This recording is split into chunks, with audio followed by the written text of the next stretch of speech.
Legendary actor and director Robert Redford has died. According to his publicist, he passed away this morning at his home in Utah, surrounded by loved ones. CNN's Sarah Seidner has more on Redford's life and career.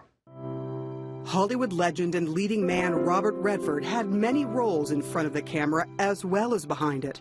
He was a true filmmaker and will always be remembered for many iconic films. She denies even knowing about the conversation. All the President's Men. Look, I don't know when I'll be back. And The Way We Were. 1969's Butch Cassidy and the Sundance Kid was his first blockbuster film, starring alongside Paul Newman. They also co-starred in The Sting, for which he was nominated for Best Actor in 1974. Redford was cast as the romantic leading man in films like The Great Gatsby and Out of Africa, a label that followed him throughout his life, even as he became older. I didn't see myself the way others saw me. I was kind of feeling trapped because I couldn't go outside the box of leading man or good-looking leading man. It was very flattering, but it was feeling restrictive. So it took many years to break loose of that. Redford won a Best Director Oscar in 1981 for Ordinary People. He directed A River Runs Through It, Quiz Show, and many other films. A native Californian, he was born in Santa Monica in 1936. As Los Angeles grew, so did Redford's love for protecting the environment. I grew up respecting nature because what happened to Los Angeles. It was a city as a child during the end of the Second World War that I loved, and it was a beautiful city, and the air was clean. And then what happened after the war was suddenly there were skyscrapers and there was pollution. It felt like the city that I loved as a child was taken away from me, so I moved away from that in sadness.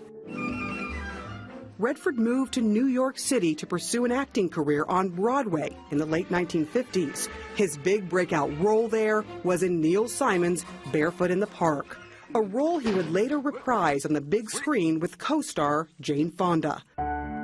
But after several years on Broadway, Redford left the glitz and glamour behind and in 1961 moved to Utah, where he bought 2 acres of land for just $500 and built a cabin for his family. I discovered how important nature was in my life, and I wanted to be where nature was extreme and where I thought it could be maybe everlasting.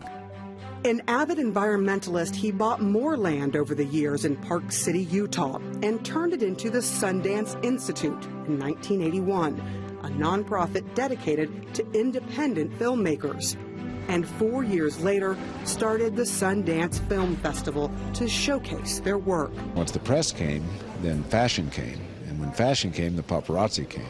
So these are kind of like tiers that formed outside of what we were doing. And that's fine, that's their business, but it's not who we are. And his love for the environment continued. As years went on, I became more and more convinced that nature played a great role in our lives, but wasn't being treated fairly. And so I got committed to preserving that. But he didn't stop acting and directing and was awarded an honorary Oscar in 2002 for his contributions to filmmaking. I want to make the most of what I've been given.